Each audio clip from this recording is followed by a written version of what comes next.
All right, we're streaming. Why must I stream while you work? Just watch me while you work. There's your solution. Just don't work. Why can I see the edge of the frickin' window here? That's weird. Okay. All right, so I finally have figured out how to use Voicemeeter, and I'm actually using the direct USB ASIO out of my DAW, and I have everything set up. So it should be that everything works flawlessly without any issues, and ideally this will stop all sorts of CPU problems. That's right. For the past like 8 years, have pretty much never really used the actual audio interface that I bought like 8 years ago. I just learned that, oh, this isn't even, I see. I literally just use MME DirectX out, just like this built-in computer out shit this entire time, just because it worked, and I was like, why ever change it? And whenever I tried to figure out the Focusrite thing, you have to figure out using, you know, virtual ASIO, whatever, all sorts of stuff. And I was always super confused by it. And I just didn't bother actually learning how to do it because I could avoid it. And then eventually I did learn how to do it, but to live stream at the same time. Yeah, it's a Scarlett 2i2. It's like 2nd generation. It's pretty old at this point. It's pretty limited in what it can do. So anyways, eventually I figured out, oh, you're actually supposed to use your interface in this way and like actually use it instead of just be like a glorified volume knob. But I couldn't live stream at the same time because the ASIO directly goes out. And then again, the only alternative was to figure out how to use this shit. So I just put it off forever and ever and ever. And I decided I'm going to finally learn how to do it. And I did it. And it didn't really take that much effort. So yeah, so hopefully this should...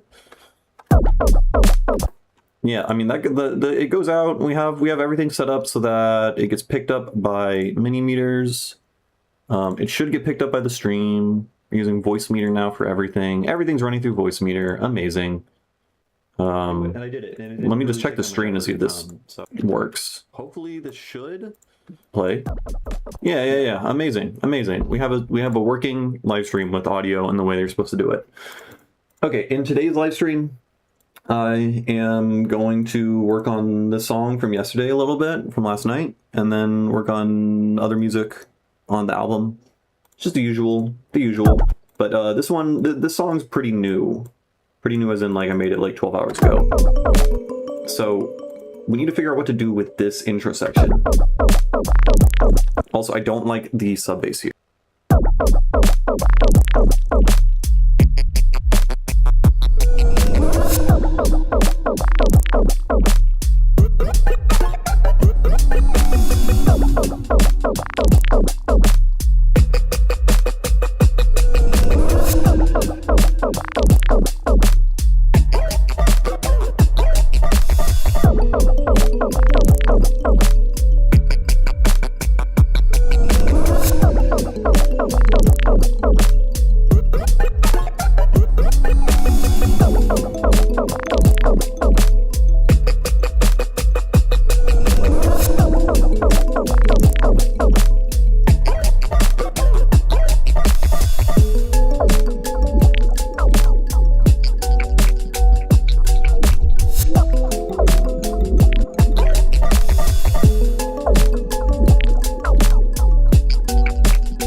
I get kind of bored of the melody at this point. Once we get to this section, this guy here. So we need, at the very least, like a different timbre, or oh Jesus Christ, I'm knocking things off my desk. Okay, what do we want to do with you? What do we want to do with you?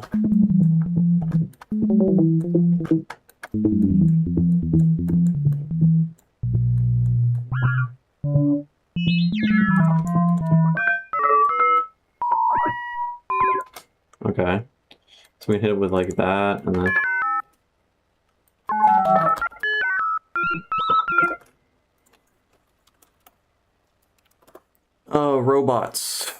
robots. Oh, I don't have the right tab open. I think it's gonna bug out and not let me ban it, or at least remove that message from. I cannot remove that message from the chat. Boring, lame, super annoying. Weird. Restream will find it remembers YouTube chat but not Twitch chat when I try to open it. Lame. Anyways, let's what if we add a shifter? I've been a big fan of ring mod lately. Okay, it sounds bad. Okay. And then we will take you. Oh, and then we have to lower you. And then you are gonna just like be super duper crazy. Right? Zoom in more.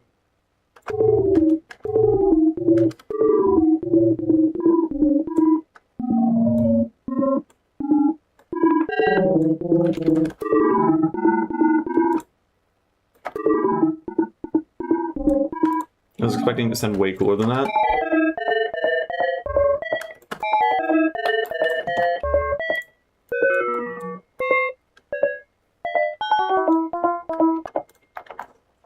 Yeah, I guess it has to be sitting.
recorded the wrong thing.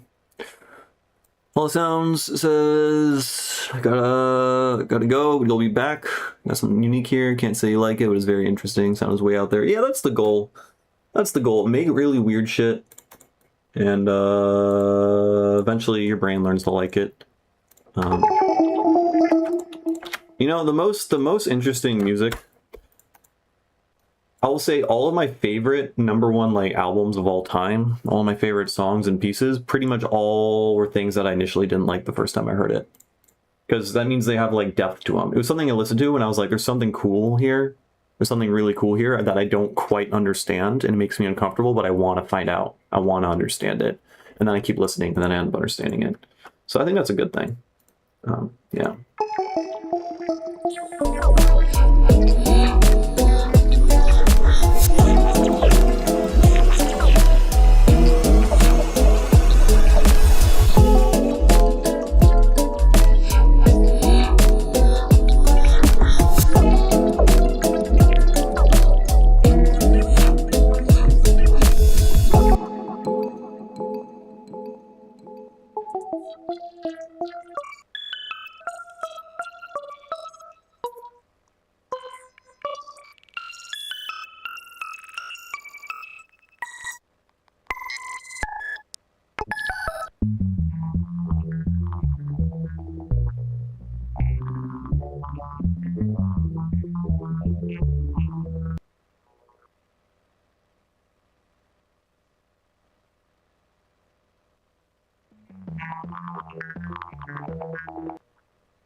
Sounds pretty good. I like it. I do like it. It's kind of it's a little repetitive. It's a wee bit repetitive, but it's fun. Still don't know about this intro thing.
I think it sounds pretty good. So that's neat. Yeah, I don't really know what to do with it now. I guess I'm just gonna export it as like an MP3 at some point, and then just like listen to it later in headphones or something, or like in AirPods. Just go on a walk and just like see how I vibe with it. But I think at worst it does get like mildly boring. It's pretty repetitive. It's the same idea for a long while. I mean, we introduced like a counter melody, I guess, over here. Is that coming over here?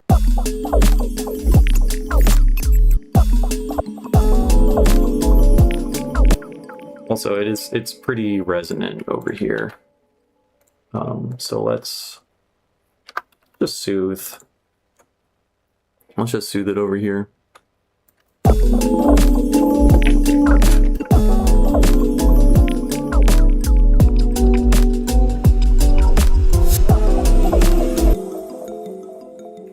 I seem so happy. Yeah, I think when I'm most happy in life is when I'm making music, and I haven't made a new song in a long while, especially a song I like.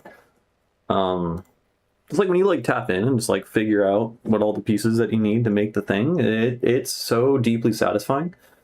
All right, well, now that we had fun, let's go to not having fun. That is mixing down an album. This is the part that sucks. So I'm probably gonna become unhappy now, but I like that. I do like what we got going there. Yeah. I'm gonna take a break for a second, stretch my legs and whatnot. I'll be back in a minute.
I am back, and Ableton crashed. Also, check this out. I cleaned up my desktop. I don't know why my desktop background keeps disappearing, though.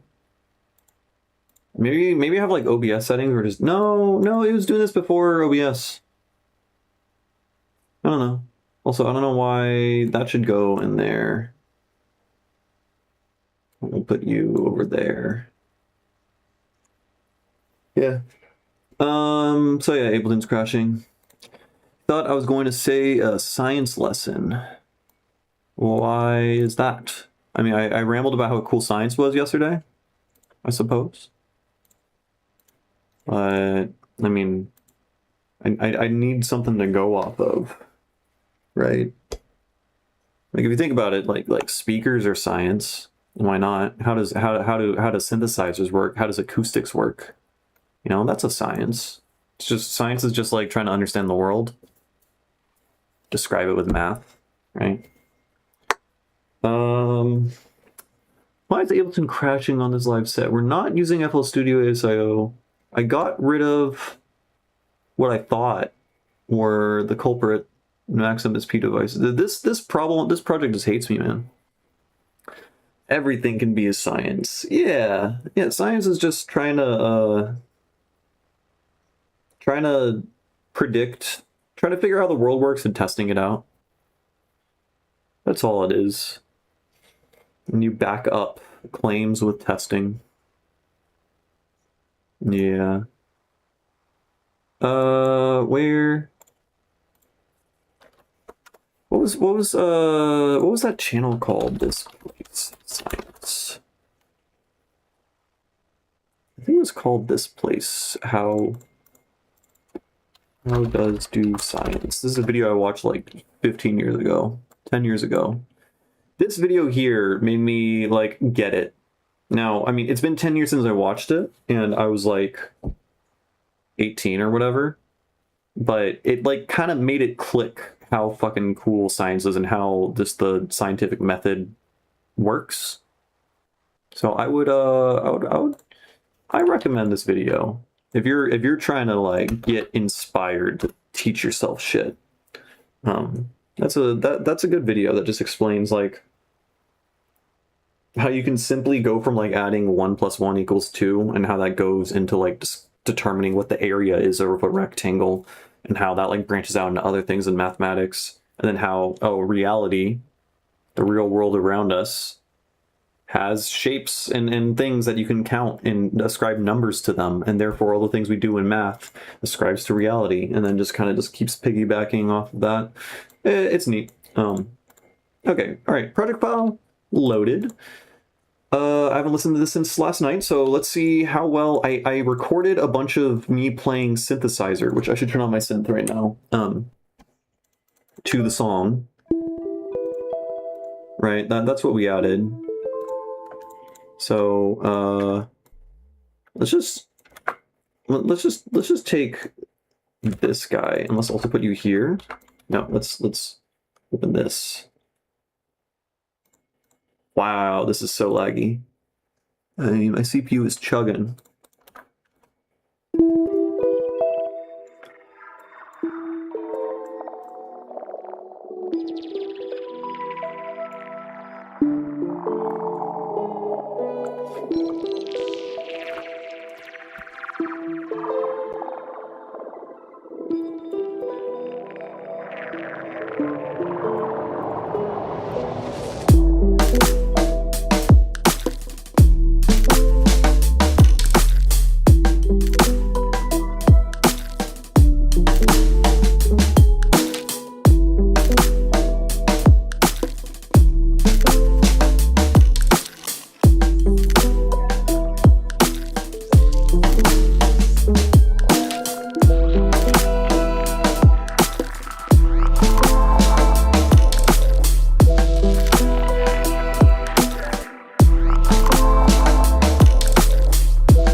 I know this section sucks here. I know.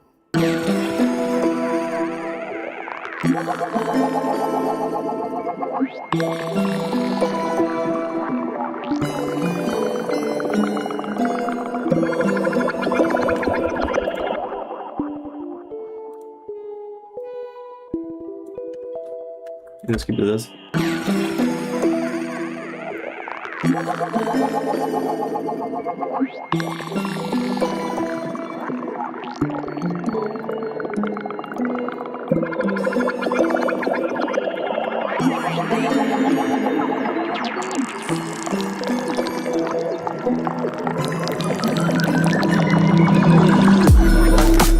Okay, let's try that.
Hello, brother. Let me share my honest opinion. We humans don't like complicated stories, and your songs are way too complicated. Humans like it simple and convincing. There's simply way too much going on at the same time. Well, if people don't want to listen to something complicated, they can listen to something simple. There's a lot of simple music out there. I'm not trying to make simple music. It's not what I'm striving to do. What I'm striving to do is make music that I like. And if one finds it too complicated, then sucks to suck, you know? It's like saying, I'm going to make techno music, and someone says, a lot of people don't like techno music, so don't make techno. Some people do, so go ahead and make it. There's a wide world of music out there. A lot of different things you can make. So, I don't know, if you find it too complicated, then, you know, it's just maybe the song just isn't for you. Or maybe it's something that you have to sit with for a bit and digest and then realize and figure out the complexities in it. Because there's a lot of like experimental electronic music that's like extremely complicated. And the first few times I listened to it, it sounded like noise, and I could not comprehend what the fuck was going on in any amount of capacity. But I thought it was kind of interesting, and I wanted to understand it. And so I kept forcing myself to listen to this thing that I thought sounded bad, but I thought there was a jewel, there's something interesting hiding behind it, and eventually the complexities became understandable and I can understand it. And so if this music can offer that kind of experience for someone else, then that's good. And if they can't handle it and they turn away from it, then sucks to suck. Because I'm not in this to try to make money. I'm not in this to make basic slop, you know? If I was, I would try to be a ghost producer. I would try to just make music for other slop musicians who just want to harvest clout or whatever. You know, I would chase trends. I would be trying to make the current I just thought you're trying to get out into the world with it. Well, if the only way to get out into the world is to compromise my vision, then fuck that. Then I'll just stay here.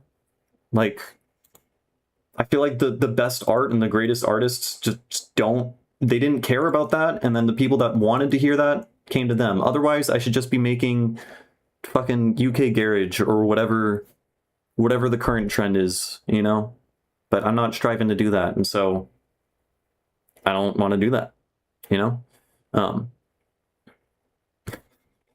you a clown? Hey, don't be too mean. Okay, it was what he said was a very mildly offensive, but I think it's coming from a good place. Yeah, I don't mind your opinion. I totally 100% disagree with it because I think it defeats the entire purpose of making music. But I do, I acknowledge that I think you're trying to be helpful. Maybe misguided in how you're trying to be helpful, but at the least, you know, it gets me to explain my point of view. There's a lot of musicians out there that I highly respect that make music that the vast majority of people will never, ever, ever understand.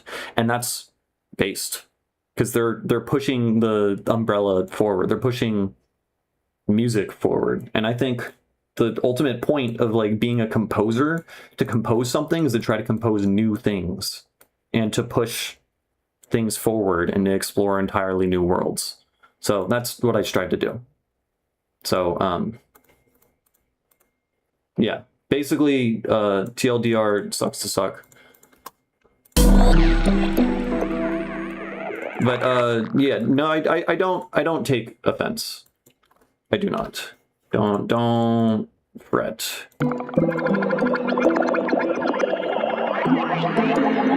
I would recommend you try listening to more experimental music though, because I do think what you're saying comes from a place of like ignorance, not ignorance in like the deeply like a super negative way, but like you just don't.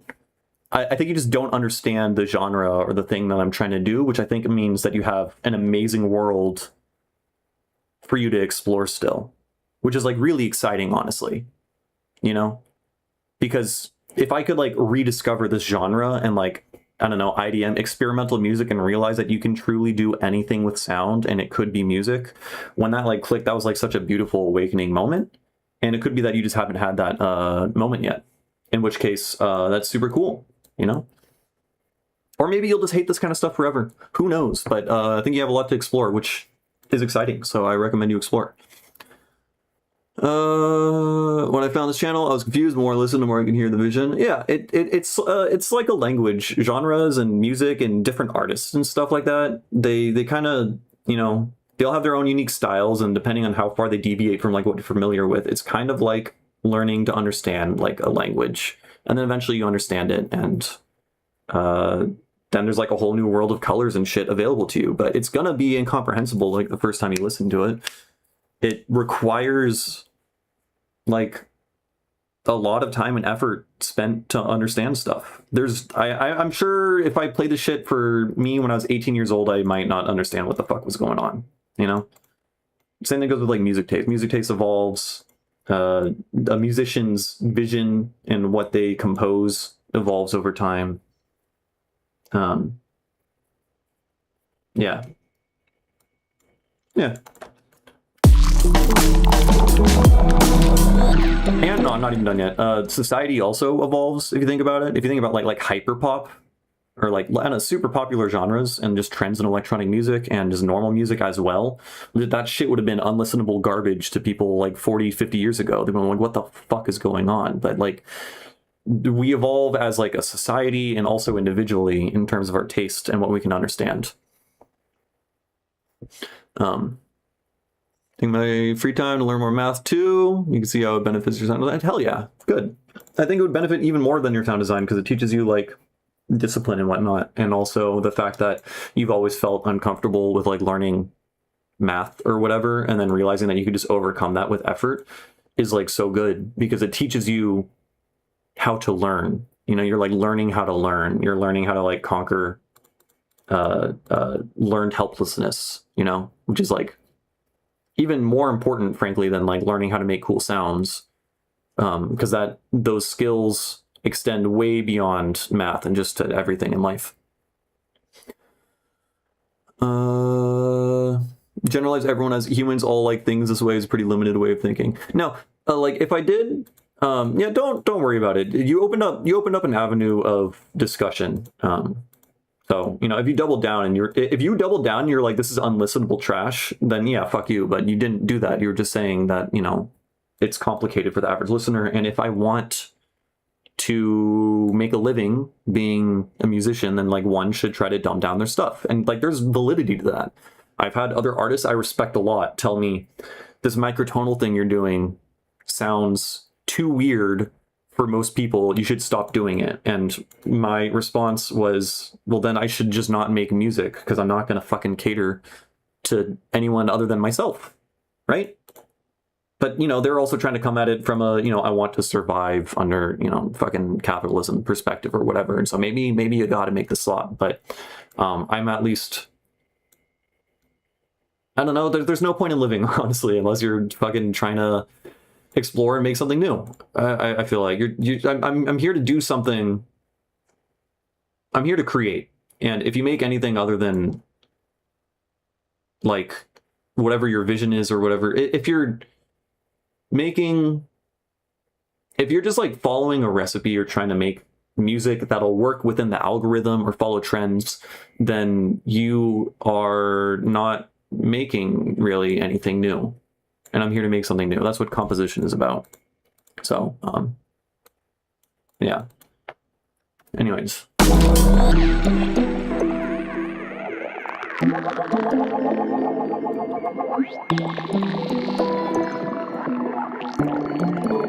Now, I will say this section of the song is kind of a clusterfuck, and there are compositional problems in the song. So, like, you're not entirely wrong when you're, like, saying the song's too complex. It could just be, you know, this particular song has compositional issues, which, like, I agree with and I'm working on right now.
Issues aside, I do like what's going on there. Maybe we layer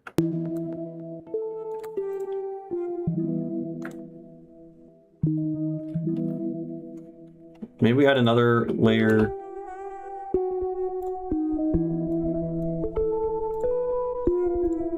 Maybe we get this guy octave lower even.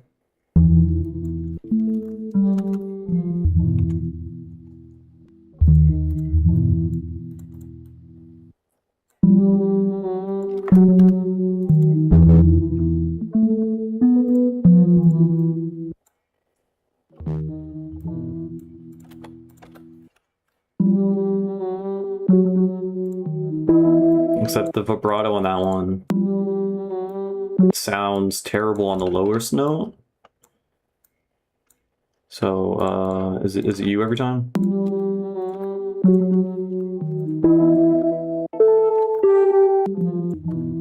Okay, and then maybe going too crazy with it.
Why is this not?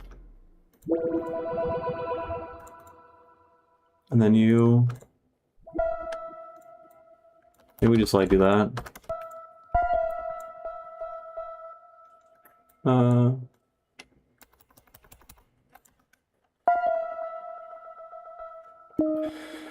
Do you incorporate certain emotions when making tracks? Nothing that I can like really put into words. I don't know. I'm just like, I want the song to feel a little bit more this way, so I'm gonna put in a thing that feels that way in it. It's like music is not, emotions and music are, they're like kind of tangential from each other. They're not quite one-to-one, you know? So it's not something I'm like super consciously thinking about necessarily, besides maybe like this song sounds sad, and so I don't know, I'll have a thing sound like it's crying and it like descends down or something in pitch.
Yeah, so I need to change up this the intro section to when we start adding all the arpeggiating notes. Obviously there's a lot to do with the mix in these sections, though I do think the added Osmos layer sounds pretty good with everything else.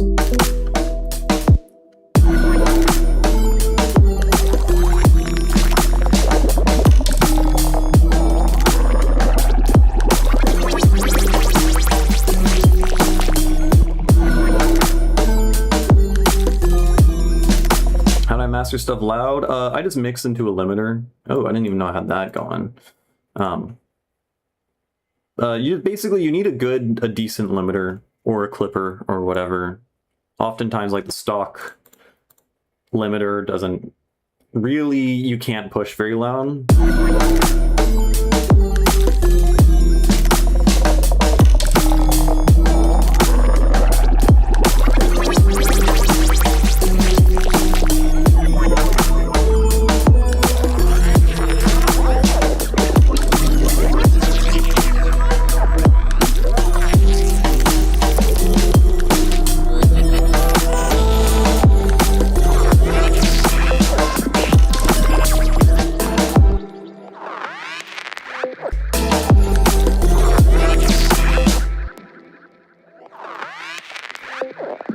There's something.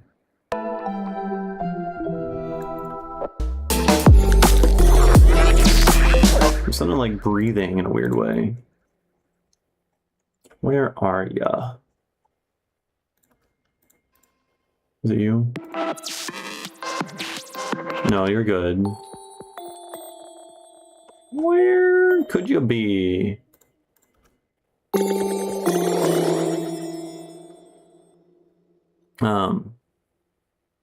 Yeah, just like a good limiter, and then compress stuff. If you really want stuff to be loud, compress in stages. Yeah, I kind of forgot to answer your question. I got distracted. Basically, compress things in stages. So notice I have a bunch of groups. So I have a bunch of stuff that is processed. Usually the individual sounds are already compressed super loud, and then they end up going into a group, right? So they're all mixed relative to each other, and then the group, I'll put a compressor on the group, which then tames the volume of the entire group with all the elements within it. And then all of these groups end up getting summed together and go out to the master. And then the master has a limiter, which itself is effectively like extreme compression. And so it's just about compressing things in stages such that you don't have extremely dynamic like jumps in volume or whatever, because if there's extremely dynamic jumps in volume, then when the limiter ends up trying to squash everything, then it'll end up, if it's super dynamic, then it'll like squash really fast and like get fucking weird. And then you'll end up hearing artifacts from the limiter in the mix, which is bad. So basically, less dynamics means you can push it louder, right? Because that's what loudness effectively is. It's just like, loudness is like a lack of dynamics such that the noise, like the floor of the volume is close to the ceiling, so that if you're pushing it out of a speaker at some loud volume, it's constantly playing at that volume, as opposed to if it was super dynamic, then if it was playing, the peak volume would be at some amount, but then like you might lose elements in the mix as they fade into the background. This is why loudness is important for live shows in particular. Like generally, you know, generally when you make things more loud and you lose dynamics, it generally makes things sound worse because you're losing a dimension of sound. But it is necessary, especially in regards to like live music, because if you think about, if you're in a crowd at a club and the crowd is talking at ambient volume of like 90 decibels, and then let's say the speaker is playing music at 95 decibels, right? Then if you have 10 decibels of dynamic range, then the quietest parts of your song is going to go down to 85. And if the crowd volume is at 90 and it dips below 90, then it's going to get masked just by the crowd noise, right? So that's why you wouldn't want that much dynamic range for that song. So ideally, you know, if it would hover, the dynamic range is like plus or minus 3 dB or whatever, then even the quietest elements of the song are going to be objectively louder than like the ambient crowd noise.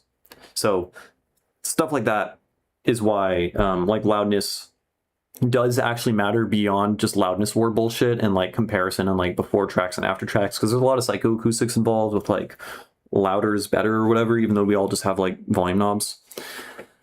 You know, a lot for someone using an audio interface for the first time. Yeah, I finally set up, I'm finally using fucking Voicemeeter. This entire time I've been streaming, I just didn't want to deal with like routing virtual ASIO bullshit and figuring all that out and routing all my computer through it. So this entire time I've been live streaming, I've just been using like MME DirectX, just the stock like CPU audio, whatever that comes with the computer, and it sucks. Because if I use my Focusrite directly, then I wouldn't be able to use OBS unless I did all this bullshit. And it turns out it's actually really easy. And I just like put off doing it for like 8 years. I'm a professional, folks. Yeah, anyways, that's loudness. And what should be mono, what should be stereo. Just use widening techniques that don't cause mono incompatibility, and then you're fine, really. It's like not too bad as long as you're like just using effects that you understand pretty well. And I don't know, I've never really had to worry about mono incompatibility all that much, with the exception like, and also if it's incompatible, you can hear that it's like really phasey in a weird way, generally. I don't know.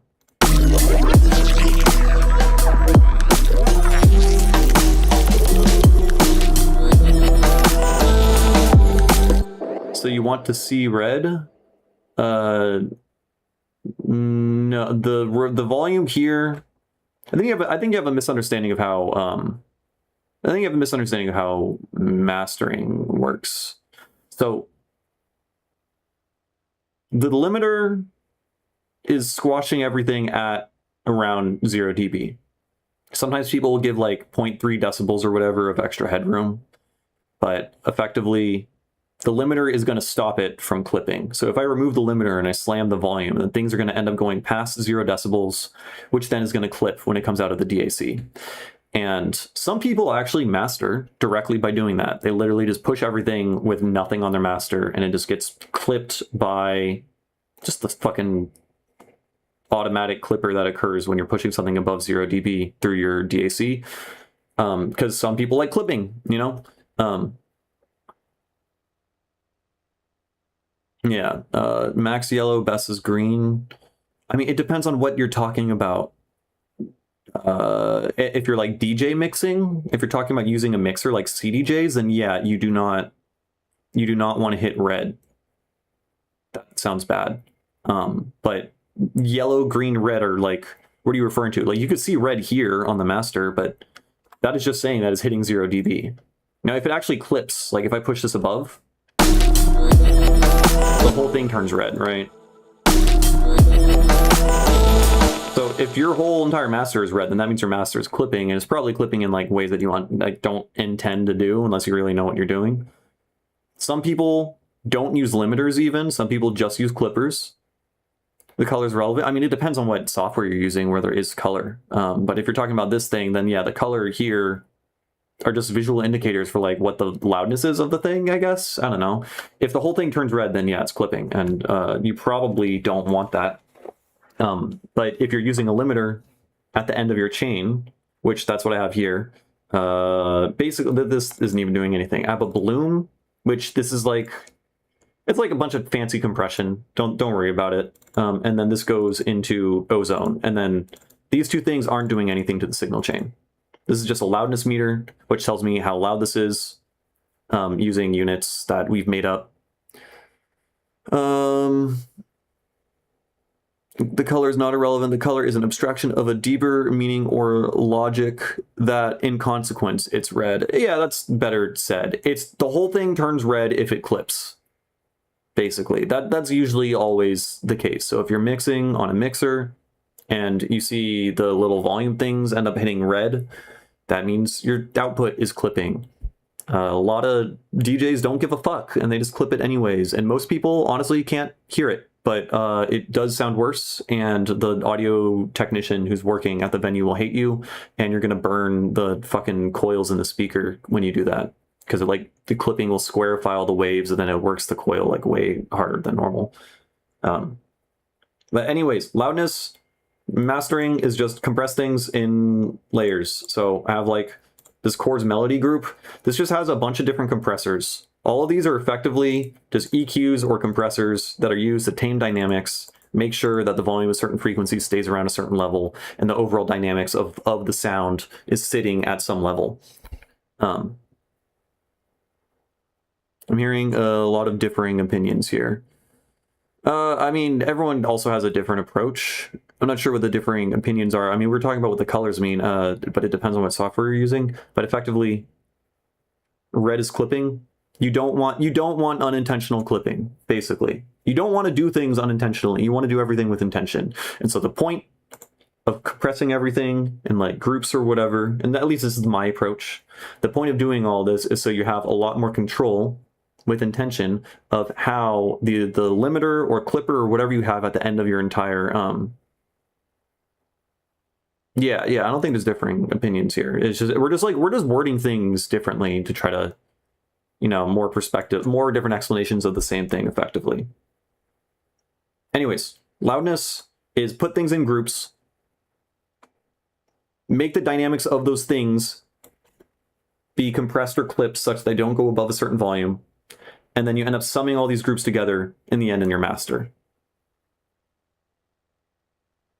Use Reaper, Fruity Loops, Logic, and Audacity. That's a lot of different things. Show me an example with the limiter. I mean, the limiter is acting on the song the entire time, but effectively, okay, we can think about groups. Okay, this is how my drums are always mixed, right? So I have my kick and my snare in a separate group from my percussion, right? This way I could treat and process the kick and the snare separately if I so choose. If I wanted to clip my kick and my snare such that they work together as like a cohesive singular element because they're the loudest things in the mix and you want to have the most focus on them, then like maybe I'll want to like put a saturator or some shit. Who knows what you want to do on just the kick and the snare. Likewise, all of my percussion is now in this group, right?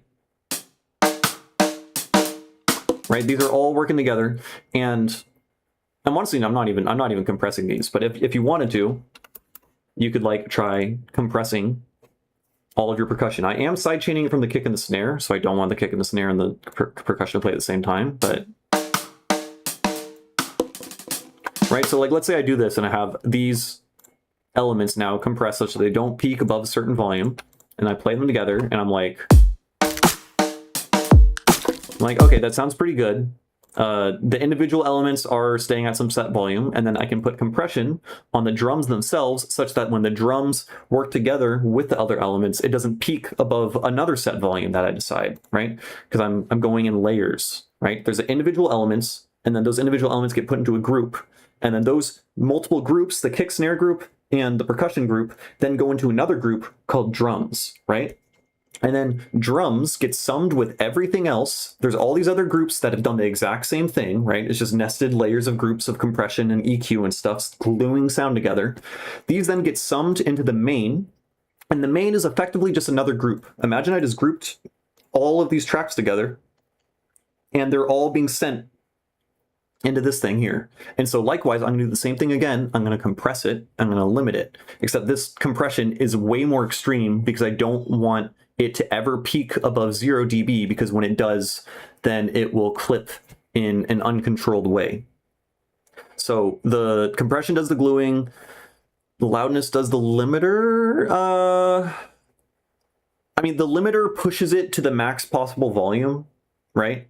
But the compression is what allows you to push it at a higher average volume, because loudness is about average volume. It's about dynamics, remember?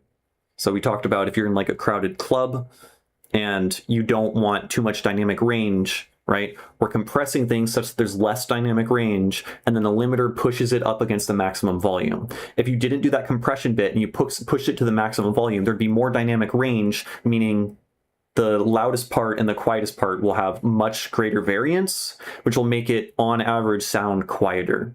Even though the speaker is going to be pushing out at the maximum volume. The maximum volume is going to be the same, but the average loudness is what matters. It's kind of complicated. Honestly, just watch a Dan Worrall video. Dan Worrall mastering. Honestly, this will just explain fucking everything. I think it's a FabFilter video. Dan Worrall is good. FabFilter. This. Yes. This video here. Watch this video series, and this explains what the fuck the point of loudness is. Basically, it's about dynamic range, and the way you make things loud is just compress things in groups. That's the whole shebang. And at the end, you use a limiter or a clipper or whatever to slam the volume of your elements. You just compress things such that you can slam it in a more controlled way and it sounds better. See the Stage also has good tutorials. Okay, word. I haven't seen them, but I know he has good videos, but yeah. Just in my experience, I've always sent people who are curious about mastering that mastering series thing. It's like 30 minutes of videos. Okay. Let's go back to what were we even doing? We had this.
Where's that coming from? And 2 utilities on a master is good. Utilities don't do anything to the master unless you're doing something with it. That kind of question. Wait. I can't. The chat is moving too fast. How do I look at? Okay, that kind of question is too open-ended or good for what? What objective? Yeah, basically, if you're asking that question, you are lacking fundamentals that, like, any direct answer to that question won't actually fix the issue that that you're having. You need to understand what actually is happening to a signal chain. What is a utility even doing, right? You need to be able to reason through and think. Like, I've never had the question explained to me word for word whether or not you can put utilities on the master and that'll affect anything. I just know how utilities work, and utility is just going to change the volume of a thing. And changing the volume on a thing is a clean process. I can make this go plus 35 dB, and I can make this next one go minus 35 dB, and you're going to get the exact same signal at the end. It's not going to change anything, right? So the utility is irrelevant. I guess it's what you do with it.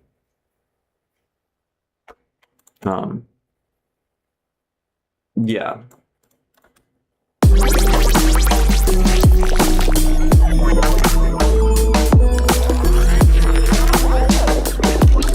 Yeah, just watch the thing I sent.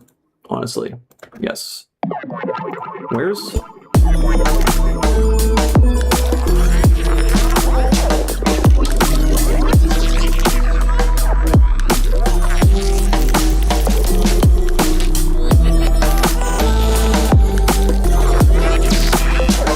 Where the fuck is that coming from?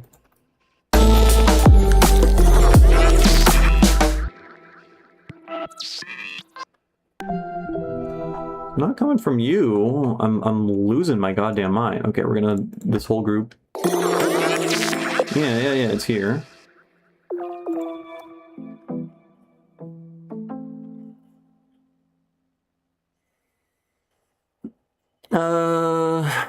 So it's not a limiter compressor. Just honestly, no, it's not a limiter compressor. This just changes. This is just me adding numbers. This is me just multiplying the amplitude of a signal.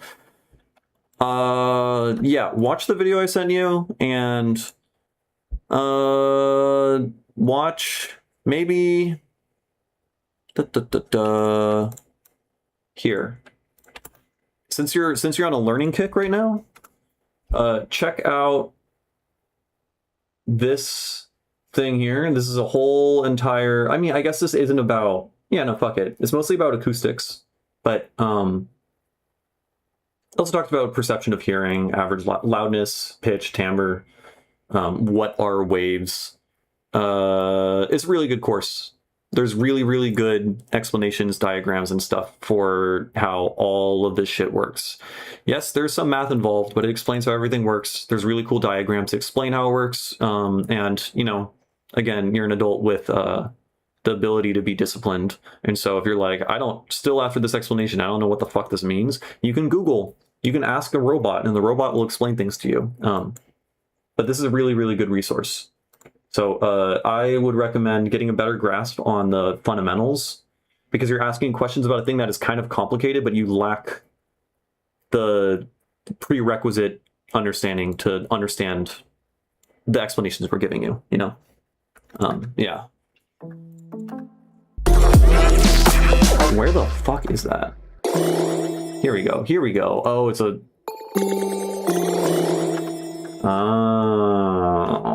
it's a delay stupid thing. Where it's not on the group? It's not on the group. It is on the group. What do you mean? Grain delay? No. Is it on this group? Are we insane?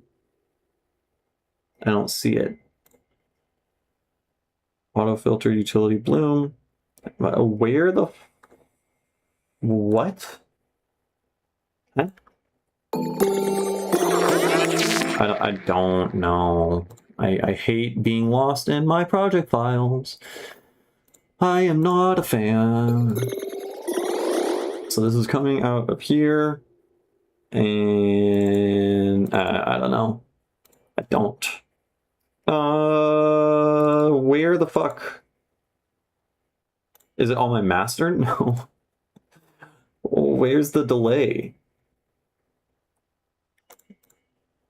I'm sorry, what the fuck is happening? We do not have a delay on you, but you have a delay speed up thing. You're going into this group, and we don't have anything behind this. Compressor, soothe, utility, EQ. I don't see any groups. There's this thing. I don't have a delay in here. So there's no delay on this group here. But you're clearly being delayed. Is it just a part of the sound? Wait, is it happening to you? Oh my god, it's just a part of the sound. I just recorded it like that. Okay, just get the fuck out of here. I'm so stupid. Okay, I'm just stupid, folks. That's all. That is all.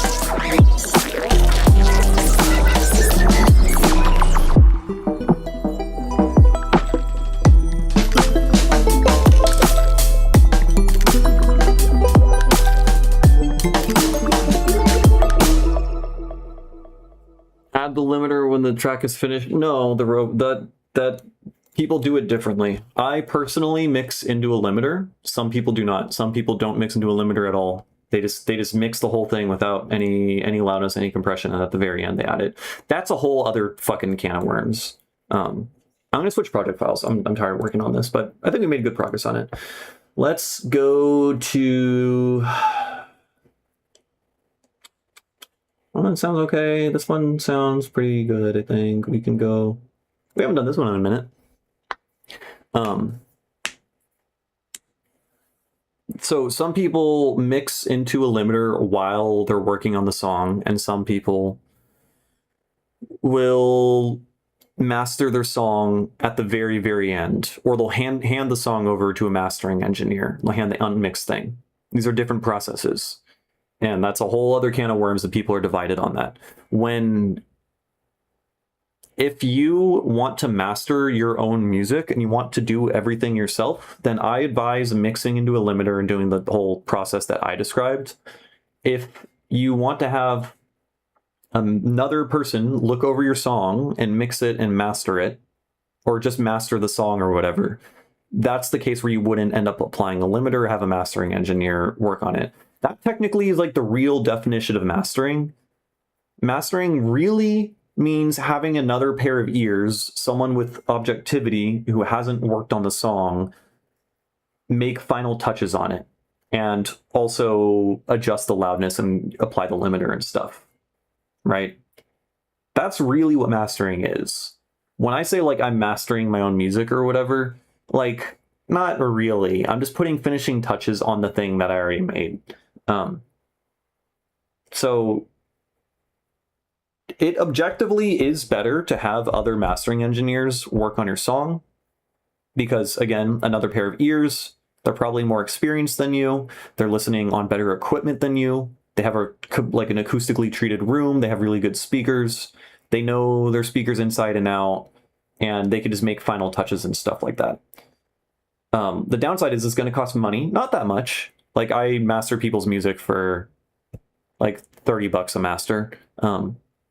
And, you know, depending on like, if you get like even really expensive mastering engineers, it's not that much. It's going to be like less than $100 probably, unless you're like trying to get like a fucking Grammy winner or whatever to master your music. Because because again, it's not that much effort beyond like final touches, unless your song is a shit show. But that's something that a mastering engineer can't fix. It's just final touches. You can't polish a turd. So the reason why I master my own music is not because I think I can do it better than like paying a mastering engineer. It's because I want to eventually be better. I know that it is possible for someone to mix and master and do everything themselves and still have an extremely high quality product at the end. So therefore I do it myself. Previous releases I've had have flaws in them that a mastering engineer would have caught. But I'm okay with releasing music with a couple flaws in it if that means it's helping me progress towards being a better producer. That's just me though. Now, also with ChatGPT, okay, using AI is an incredible learning tool, but I will say when it comes to audio shit, it is getting better. But with audio stuff, it is frequently wrong. Especially if you ever don't ever ask it synthesis questions, how to make certain sounds. The more technical stuff when it comes to like configuring your project file, or maybe something's crashing and you can't figure out why, it's really good for that. But I would say stay away from ChatGPT until you have a better understanding of what you're doing. If you know absolutely nothing, then you cannot discern whether or not it's hallucinating, right? I think LLMs are basically force multipliers. So if you know what you're talking about, you know your subject domain, and then you use it, you can like be like 5 times, 10 times as productive. But if you don't know what you're talking about, then you're at the whims of the robot, and the robot in certain areas sucks, and you can't tell. You don't know if it sucks in those areas or not.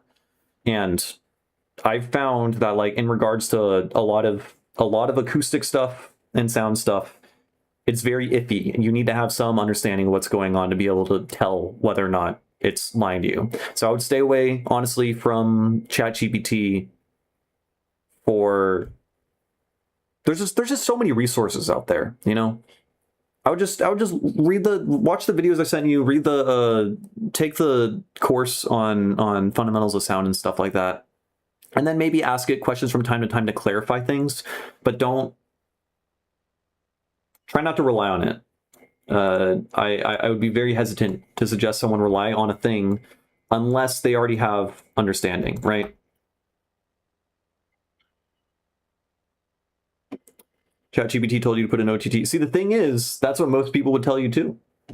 You know, it's just train what other people say. Also, another thing with acoustics is most people don't know what the fuck they're talking about. So, like, if you're on like the EDM production subreddit, like people lie there all the time, or just don't know what they're talking about. It's like the blind leading the blind, and that's the case with like a lot of audio. That's the case with a lot of YouTube channels, right? Like YouTubers. And I guess I'm talking about myself. YouTubers want you to watch their videos, right? They don't want to be, their job isn't to be a good sound music producer, audio engineer, whatever. Their job is to get you to click on their videos and watch them. So don't trust them. They're often full of shit. Whenever you're trying to glean whether or not you should listen to someone's advice, listen to what they've made. Like, don't... ChatGPT just said to use Flatline instead. If that's real, that's crazy. That's nuts. You know, you can really trust your ears and your soul. Well, your ears fucking suck when you start.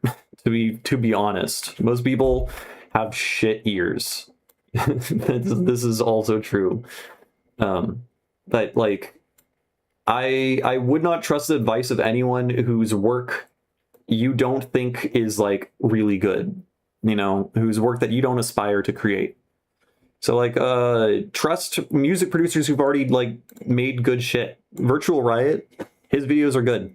He has really good tips and tricks on how to do stuff because he's a fucking professional music producer and he knows what he's talking about and he has good ears and he's cracked.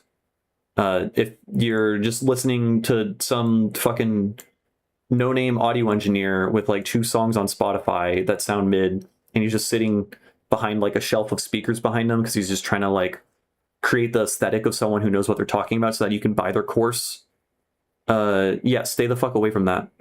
Just audit people before you trust what they say. That is important, I think.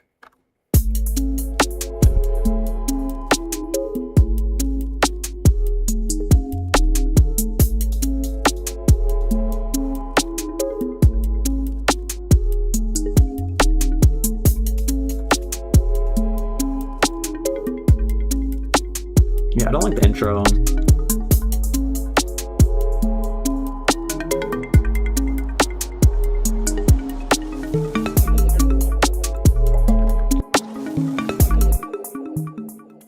What is it, bell phone? There's like a click. Where's the... Maybe just...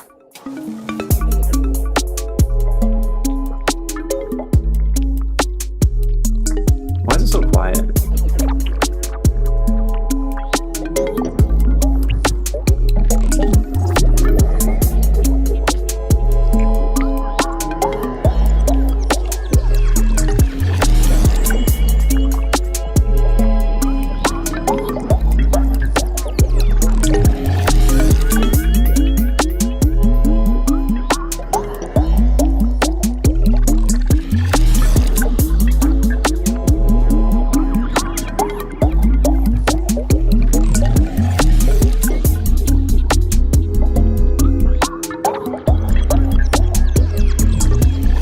Did I listen to VR's recent? I have not. I don't really like dubstep. I don't like the genre that he makes all that much, so it's not that compelling to me. I still respect the shit out of him though, but I just don't really... I'm not tapped into that sphere.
Where's that coming from? There's like a really high pitch.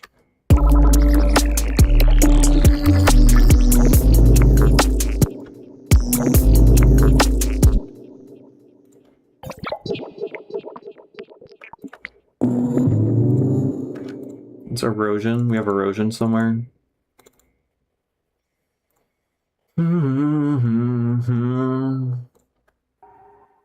It's you.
Okay, I'm kind of happy with all of that.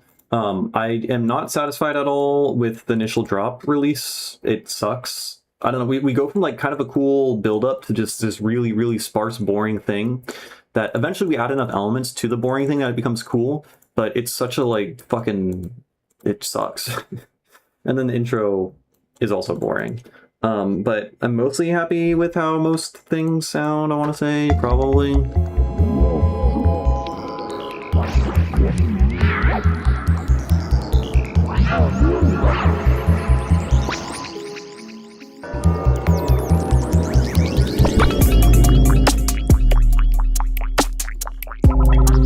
Like, that's just boring, man. I don't know. Maybe we have to have like a big. We gotta like make the sub fucking thick. I don't know. I don't know, man. Less is more. Yeah, but this is too much less. Not enough. It's too little. It's just the energy drop is weird.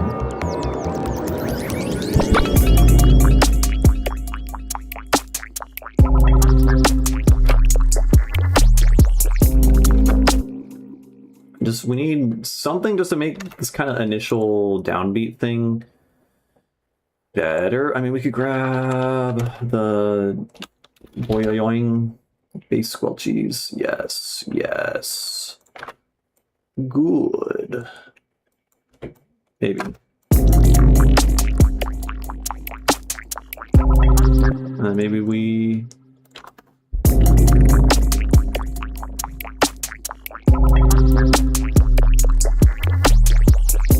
Like, hold the fuck up. Jesus fucking Christ. My God. Thank you, Cyanna Blaze. Holy shit. That is the most amount of monies I've made in a live stream by fucking far. God damn. Legend. Thank you. It's nuts. Wow.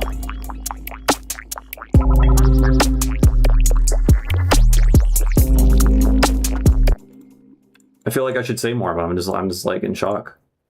Have you ever even chatted in the chat before? Am I getting trolled? That's fucking crazy.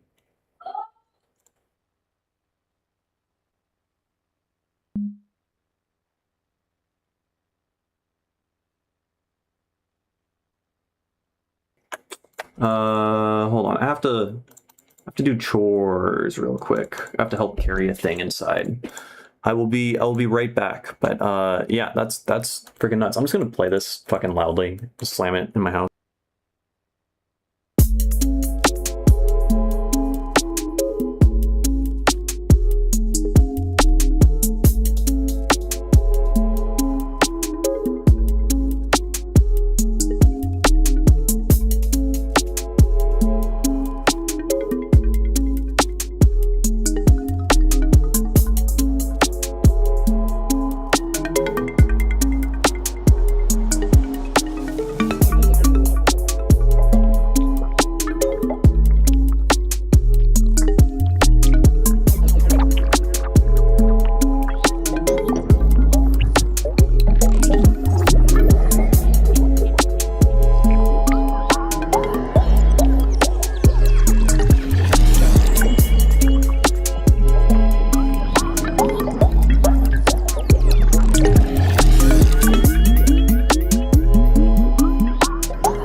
I did feel like I recognize your name, but I haven't seen you in a hot minute. Yeah, thank you. Yeah, give this poor bitter producer more money. Yeah, please. Need it. I can keep complaining. I'm good at that. Yeah.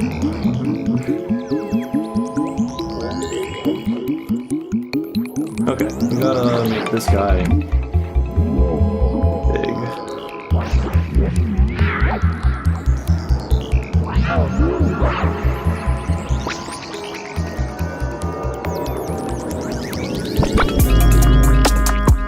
Amazing.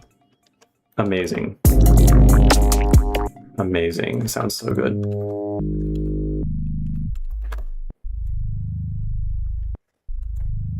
I kind of like the infrasonic kind of shit going on. And that can be cool. Hey, what's up, Kilotofu? Welcome. Yeah, people often, they're like, dude, cheer up. Like, your music sounds good. Why are you just like so mad the whole time? I don't know. Whenever I produce, I'm usually just like pissed off, and then once I'm done, I'm like, wow, that was amazing. It's a weird dichotomy. Your audio journey has been making patchers in FL Studio for dynamics processing and stereo processing. That's basically what I do, except I'm using racks in Ableton. Like, my whole YouTube channel is just like, here's how to make racks for crazy dynamics and stereo imaging. Yeah. I mean, I imagine that's how you found me, so. Can we maybe spread?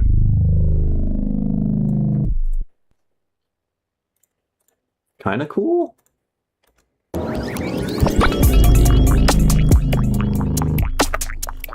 Okay, and then hear me out. This might be overboard. We might be going fucking overboard, and let's do a big notch.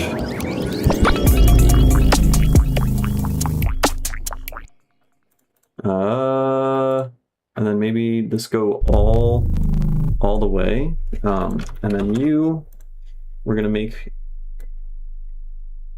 Wait, how?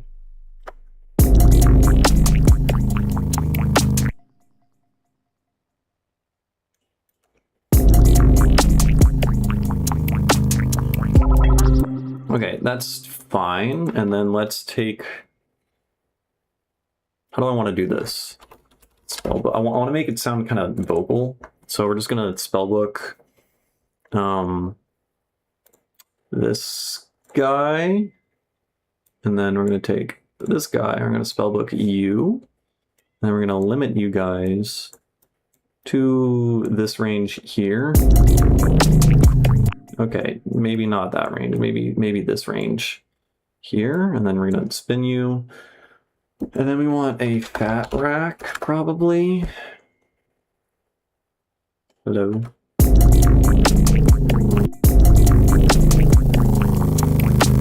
Okay, let's do one more. One more guy right there.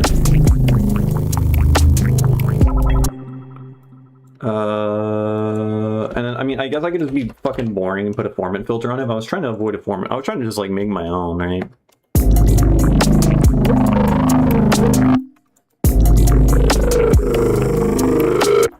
Jesus fucking Christ. We have a clipper on the subs? We do have a clipper on the subs. We weren't supposed to have that.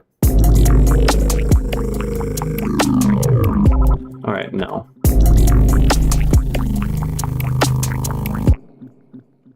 And then, let's sync these.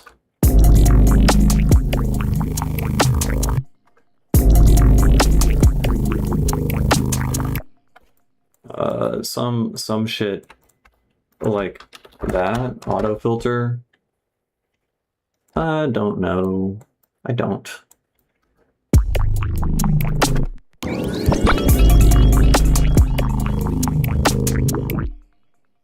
No, it's stupid.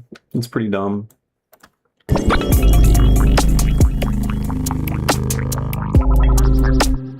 ever used Dylan Bastian vector packs. I've not. I've seen a lot of things that are like alternatives to the spellbook, and I'm just like, I've used the spellbook for years at this point. I'm a creature of habit. I ain't learning something new. Like, this already does what I need it to do, you know? Okay. A little bit of delay kind of thing at the end is all right.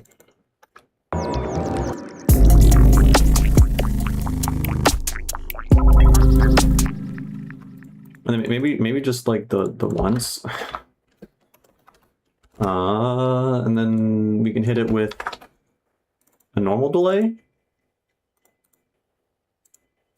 And then this will just echo out or some shit.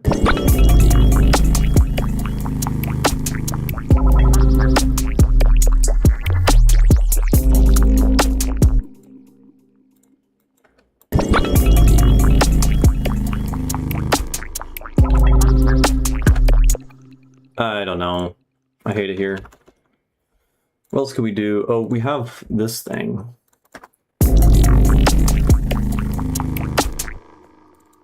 Can we vocode this?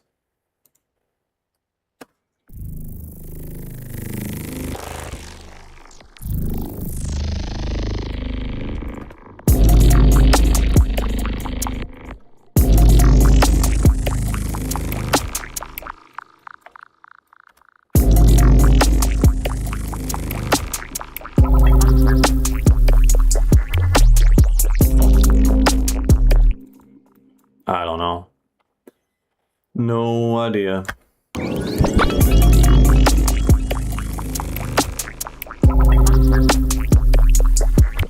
might try to rebuild it with stock. Well, the reason why I like the spellbook so much is because it's like the first thing I found that allows you to basically have pseudo randomness. Just like you can have super, super crazy modulation that is completely consistent every single time you load the project file.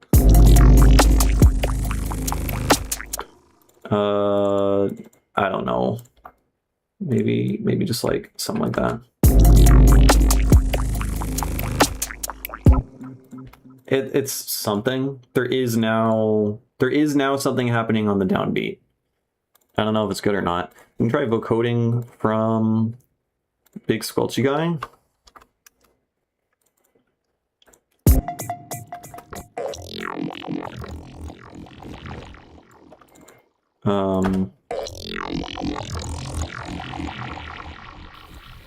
That's kind of cool.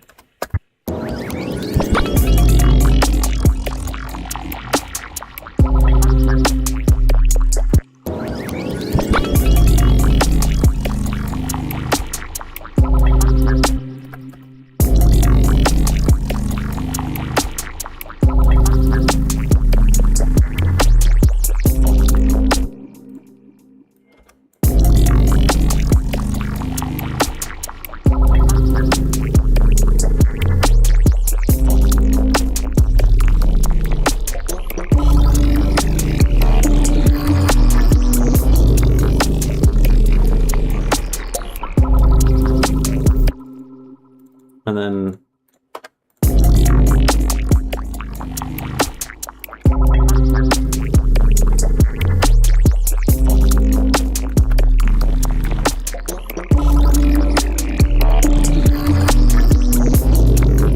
yeah, the spellbook's modifying the EQ.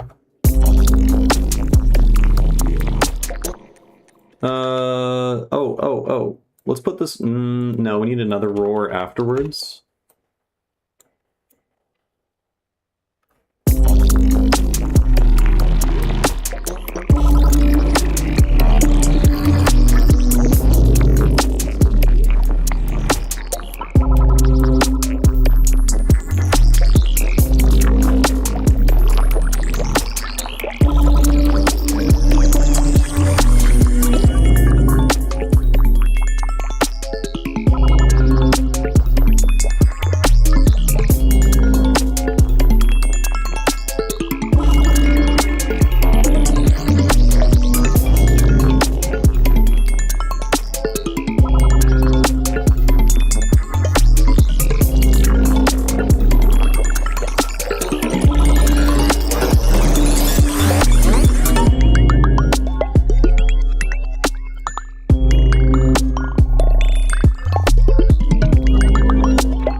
Take care, Ringle. Thanks for stopping by and for antagonizing me. It made the stream kind of entertaining for a second. It was pretty good.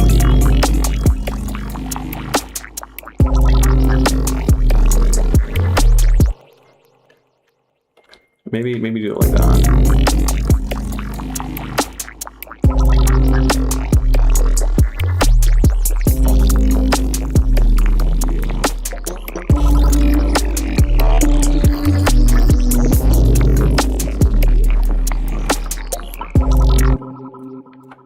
Yeah, and we'll do that. Maybe this is slightly more interesting. I don't fucking know.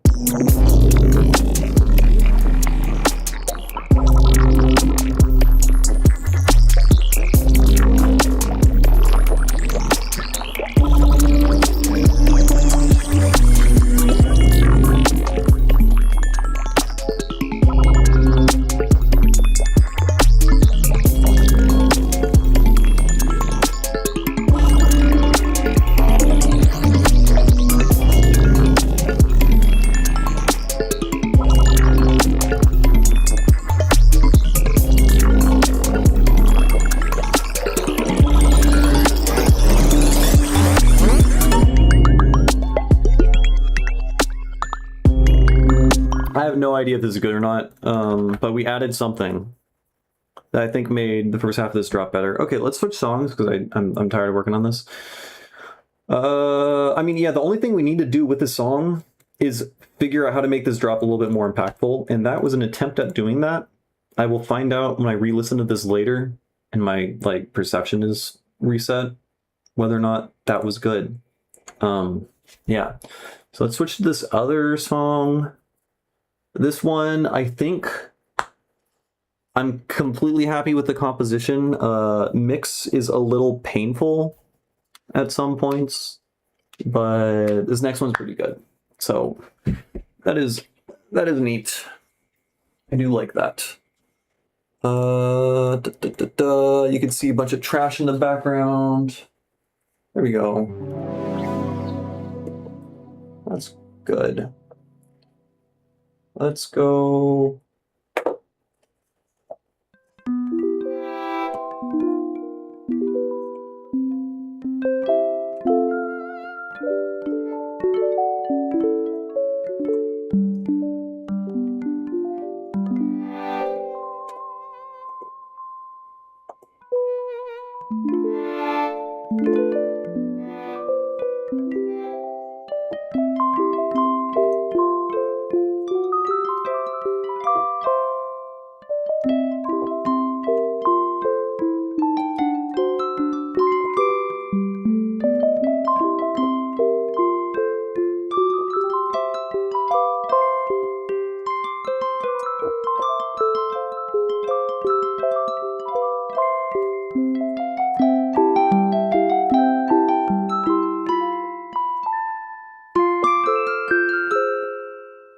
I fucked up and then just immediately forgot the whole thing.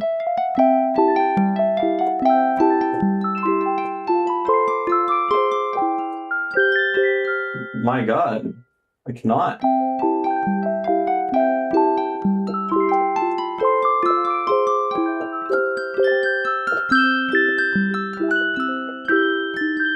I can't fucking do it today.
Okay.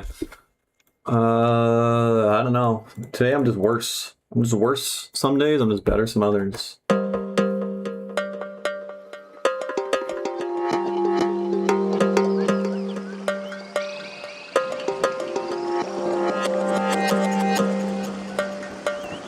feel like we want this also.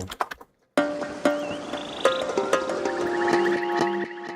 feel like we want to have... Remember, I did cut out some stuff.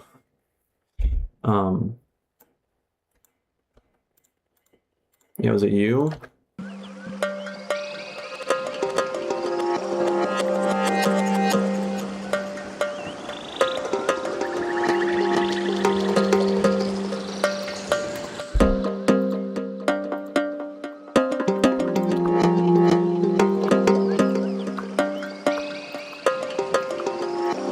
I just want the downbeats to have lower.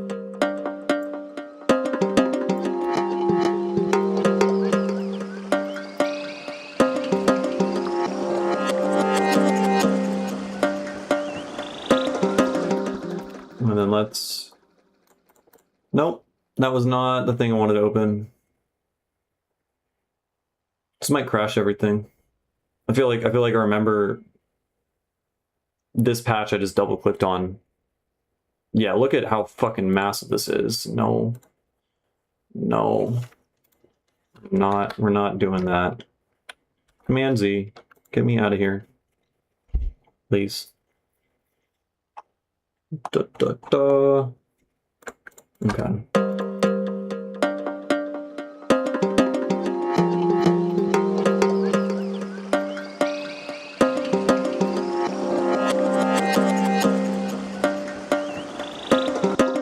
Okay, this is what I wanted to put on here. Please.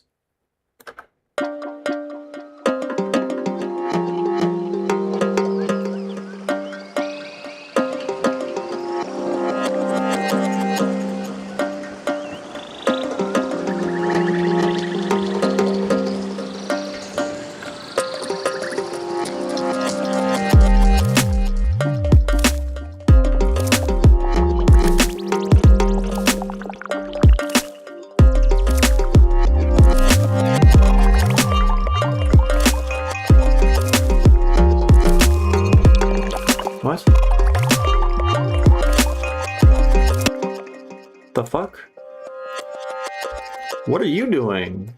You're not supposed to do that.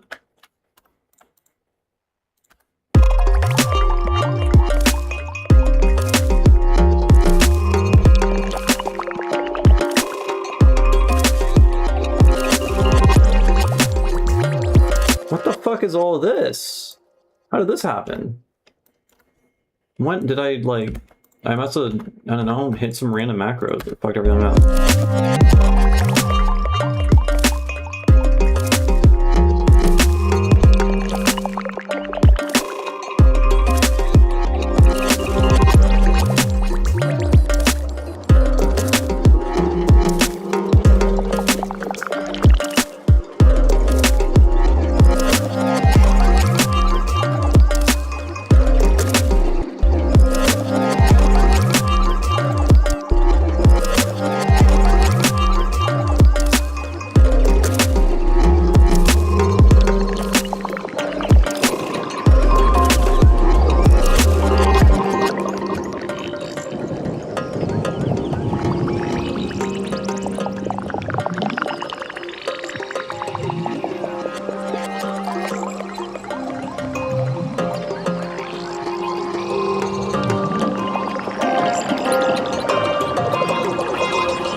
What's going on there? Where's all the sound design?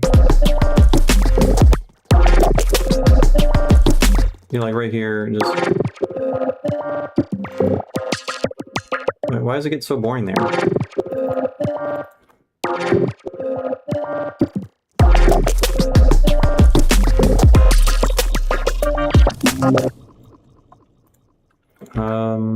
What if we take you?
No.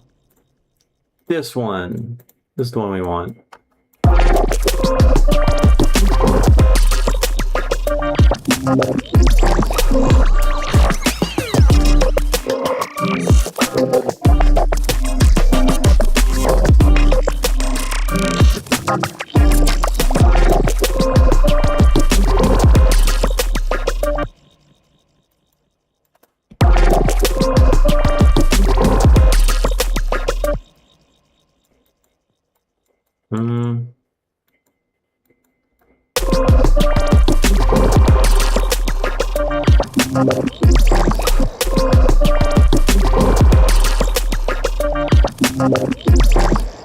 I don't know what to do here, man.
Where's...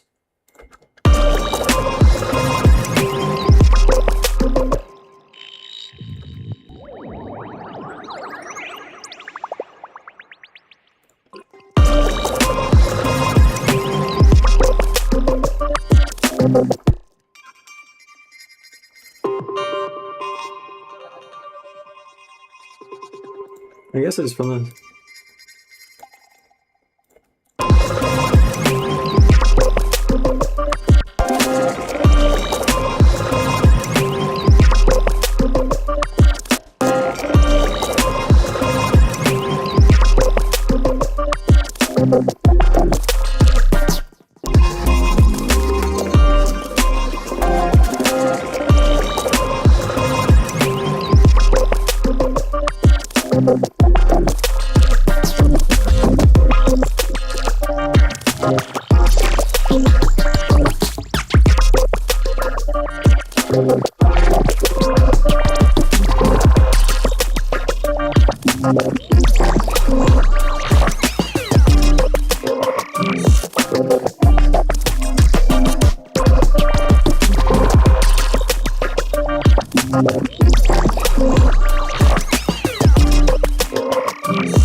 Where's the drum fill? Where's the drum fill? I don't know. Where did I put the drum fill? Get me out of here. Please. Ah, it's right there.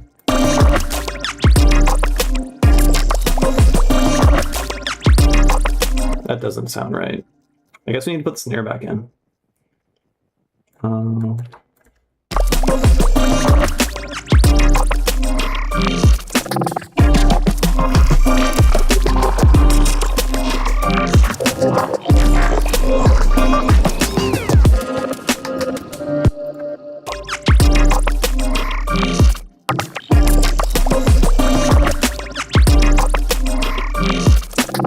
No, I don't like it. I don't know.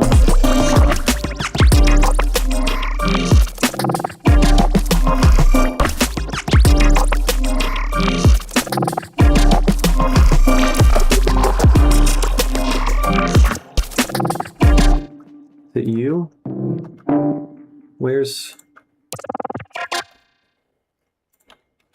And then you can go here, and you can also be like...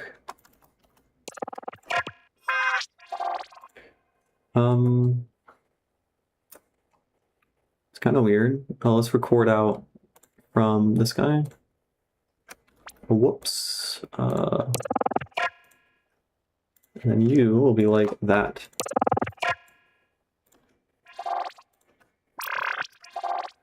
Okay.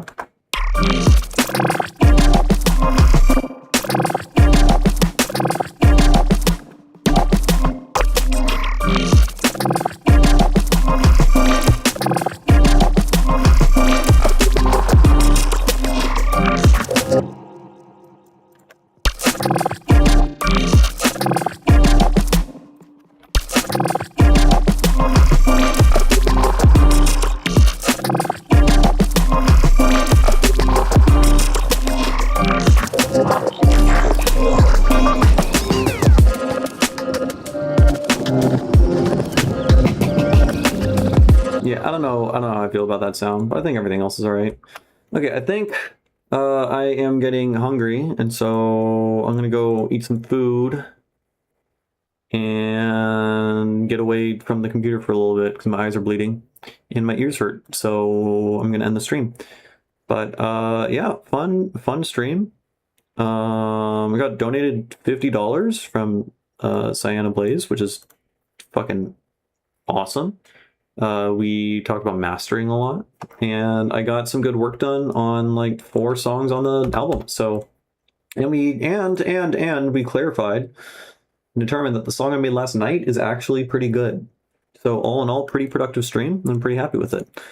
I might impulsively stream again later tonight. Honestly, there's a chance of that. But beyond tonight, there's gonna be the last stream for, I don't know, until like Tuesday or Wednesday or something like that. So we're gonna take a little pause. But yeah, so I'll either see you. I'll be back tonight or on fucking Wednesday, something like that. Ride the wave of inspiration. Yep, that's what I'm trying to do. And I'm back into music and I'm enjoying it. So it's pretty good. It is pretty good. Music's pretty good, folks. Making music, it's all right. Would recommend. 10 out of 10.